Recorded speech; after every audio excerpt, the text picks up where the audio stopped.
ଏବେ ପଳେଇ ଆସିଲେ ଯାଇକି ଆସିଲୁ ବଚାକୁ ହଁ ହଁ ହଁ ହଁ ଯେ ମାଛ ବେପାର କରେ ହଁ ହଁ ହଁ କେତେ ଥର ସେଇ ତାଙ୍କରି। ଫଟୋ ଓହୋ ଉଠେଇକି ନେଲେଣି ପଟା ନା, ଦେଲେଣି ଆପଣ ଆଜି କହିଛନ୍ତି ତ ହଁ ବିଧାୟକଙ୍କୁ କହିଛନ୍ତି ତ କହିଛି ଲୋକପ୍ରିୟ ବିଧାୟକ ଶ୍ରୀ ହିମାଂଶୁ ସାହୁଙ୍କୁ ଏ ଝିପିଝିପି ବର୍ଷାରେ ମାଆଟେ କହିଛି ତାର ଘରଟିଏ ଦରକାର ବା ହଁ। ପଟ୍ଟାଟିଏ ଦରକାର ଏକଥା ହଁ। କହିଛନ୍ତି। ଆଜି ବିଧାୟକ ମୋବିଲାଇଜରେ ଆସିଥିଲେ ଏକ ଫଳକ ଉନ୍ମୋଚନ କରିବା ପାଇଁ ବା ଏକ ରାସ୍ତା କାମ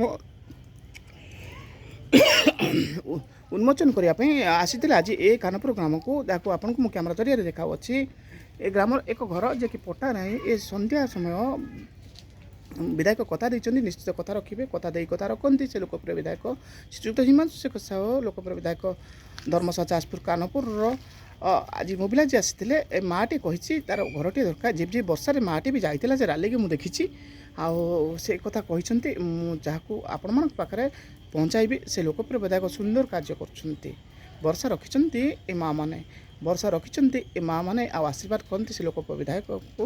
ସଦାବେଳେ ତାଙ୍କ ସାଥିରେ ସେ ରହିଛନ୍ତି, ରହିଥିବେ, ଏହା କମିଟମେଣ୍ଟ କରନ୍ତି ଗଣମାଧ୍ୟମ ଜରିଆରେ।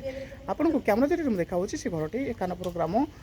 ଆପଣ ନାଁଟା ବିଳାସିନୀ ଦଳ ଓକେ। ଏ ଗଣମାଧ୍ୟମ ଆପଣଙ୍କ ଗଣମାଧ୍ୟମ ଚଳଚଞ୍ଚଳ ଅଛି କାନପୁରରେ। ଖବର ପଠାଉଛନ୍ତି ସନ୍ତୋଷ କୁମାର ଓଝା, ଧର୍ମଶାଳା ଯାଜପୁର ବା କାନପୁର ଗ୍ରାମରୁ। ଏ ଅଂଶୁମାନ ଟ୍ରଷ୍ଟ ସୁନ୍ଦର କାର୍ଯ୍ୟ କରେ। ଆଜି ବି ଆସିଥିଲେ ସମ୍ମାନୀୟ ବିଧାୟକ ଅଂଶୁମାନ ଟ୍ରଷ୍ଟ ପ୍ରେସିଡେଣ୍ଟ ଲୋକପ୍ରିୟ ବିଧାୟକ ହିମାଂଶୁ ଶେଖର ସାହୁ। ଖବର ପଠାଉଛନ୍ତି ସନ୍ତୋଷ କୁମାର ଓଝା, ଧର୍ମଶାଳା ଯାଜପୁରରୁ ବା କାନପୁର ଗ୍ରାମରୁ। ପ୍ରଣାମ। ଜୟ ଜଗନ୍ନାଥ, ଜୟ ଜଗନ୍ନାଥ, ଜୟ ଜଗନ୍ନାଥ।